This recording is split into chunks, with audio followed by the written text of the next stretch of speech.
Bismillahi masyaallah la yasuqul khaira illallah. Bismillahi masyaallah la yasrifus su'a illallah.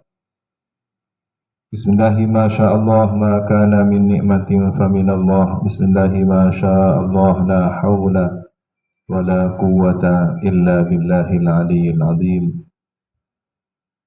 Alhamdulillah alladzi bi ni'matihi tatimmus shalihat.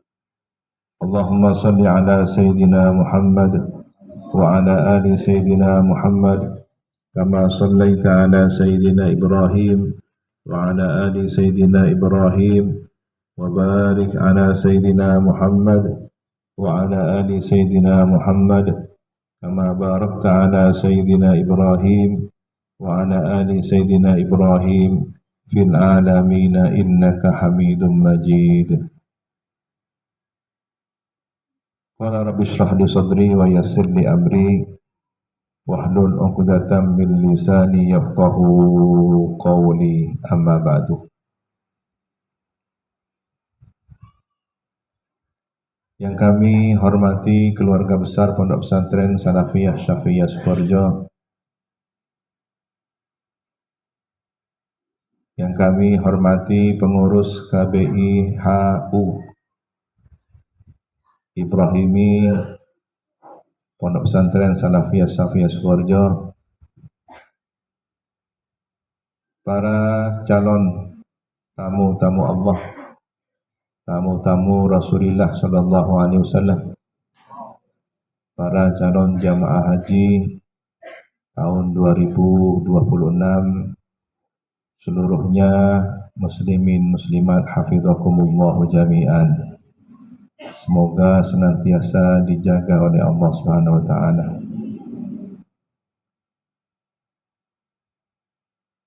Ketika kita ditakdirkan nantinya untuk melaksanakan ibadah yang merupakan rukun Islam kelima, tentu yang pertama kita persiapkan niat yang terbaik. Bagaimana kita menentukan niat yang terbaik? Tidak ada kecuali hanya berharap mencari ridho Allah Subhanahu wa taala. Bahwa haji itu lillah.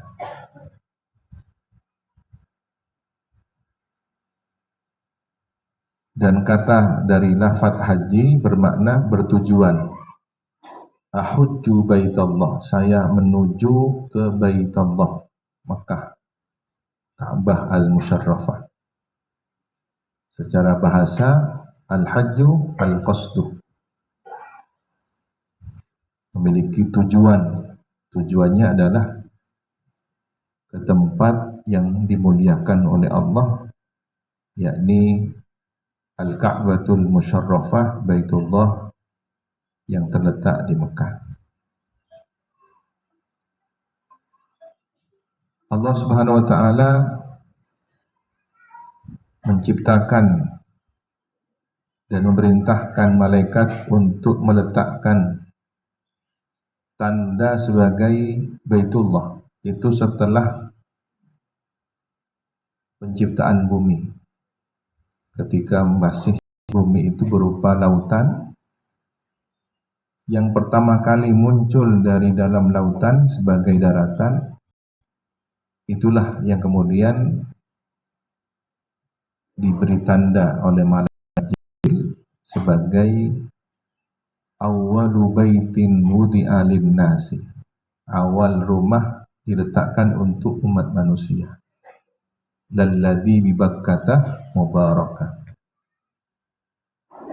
Dulu dikenal dengan kota Bakkah, bukan kota tapi lembah, karena tidak ada penghuninya. Tanah kosong, lembah, tapi barokah.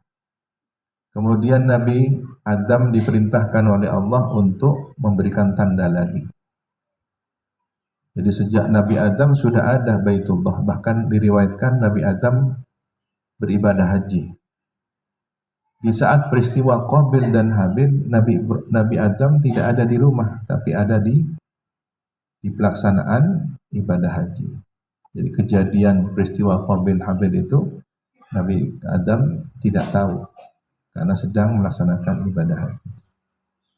Kemudian bangunannya runtuh karena terkena banjir di zaman Nabi Nuh. Nah, setelah itu barulah kemudian Nabi Ibrahim diperintahkan oleh Allah untuk membangun kembali fondasinya. Fondasinya sudah ada, tinggal dilanjutkan ke atas. Beliau bersama putranya Nabi Ismail alaihissalam. Kenapa kemudian kita ini diperintahkan untuk beribadah haji? Pertama,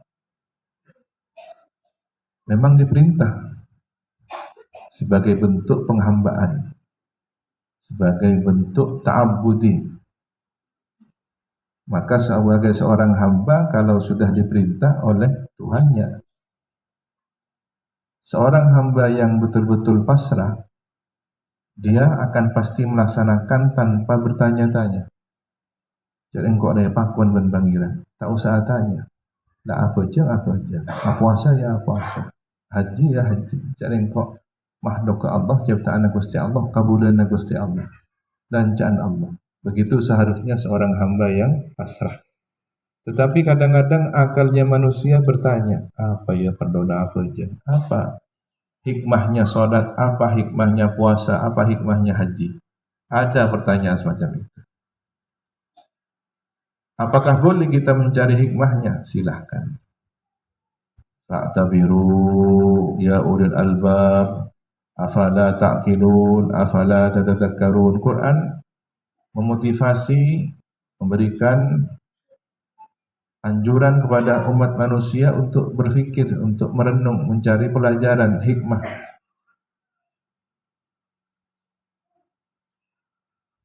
Sering kunrengi ke ibadah hikmah na cipta Gusti Allah.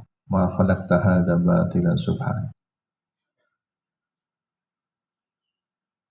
Bahkan hewan yang paling dianggap mengganggu seperti lalat pun itu ada hikmahnya. Ada seorang raja yang sombong bertanya kepada orang yang bijaksana, apa parlona pangeran nyiptaake lalat? Jadi pun ageng tidak parlona yakka datang wali. Sumiyad dubab idza dubba aba. Dinamakan dubab, dinamakan lalat karena ketika idza dubba, ketika dihalau, aba enggan, yakka boleh yakka. Ternyata hikmahnya katanya orang yang bijaksana agar supaya orang yang sombong itu merasakan hina. Ningke dengan elong, ningke dengan mata, ningke dengan gopeng. Orangnya yang mengaku dirinya sebagai orang yang paling kaya, paling kuasa, ternyata oleh lalat masih dianggap rendah. Apalagi ciptaan berupa bangunan yang istimewa, berupa Baitullah. Pasti ada hikmahnya. Ternyata di antara hikmahnya adalah manusia itu tidak mampu melihat Allah secara langsung. Maka keinginan nalurinya manusia, penasaran, ingin mengetahui hakikat wujud Allah Subhanahu wa taala, diberikanlah oleh Allah sebuah simbol media, bukan sesembahan, bukan gantinya Tuhan, bukan sebagai sekutunya Tuhan, tidak seperti patung, tidak seperti berhala, tetapi sebagai arah untuk beribadah. Fawalli wajhaka syatran masjidil haram. Kalau solat menghadap ke sana. Bukan menyembah ke arah Baitullah, tapi menyembahnya kepada Allah, arahnya saja menghadap ke Baitullah. Kalau kemudian umat Islam dituduh jandeng Islam tak boleh nyembah ke beto, tak boleh nyembah ke jauh. Arwah mak nyembah ke beto. Lima, kak beruan beto. Benih nyembah, pakon ngadep dan bangiran. Cak saya ingin bangiran, pakon ngadep ke Baitul Maqdis, ngadep. Lembak sebelum kiblat Ka'bah, Toman pangadep kah Baitul Maqdis. Sejak Nabi siapa? Nabi Sulaiman, Nabi Musa, beberapa nabi kiblatnya masih ke Baitul Maqdis. Sampailah kemudian ketika Nabi Muhammad SAW hijrah ke Madinah. Beliau seringkali menghadap ke langit. Allah Maha tahu apa yang ada di dalam hatinya Nabi Muhammad. Nabi Muhammad ingin kiblat sholatnya umat Islam itu ke Baitullah. Akhirnya turunlah perintah fawalli wajhaka syatral masjidil haram. Bahagia Nabi. Sampai kemudian tempat turunnya ayat diperintahkan untuk pindah kiblat diabadikan menjadi masjid kiblat. Nanti panjenengan insyaallah ziarah. Mudah-mudahan bisa berkesempatan ziarah ke Mekah, Madinah, tempat-tempat bersejarah di sana. Maka sebenarnya kalau diambil hikmahnya, orang melaksanakan ibadah haji adalah kembali ke tempat asal muasalnya.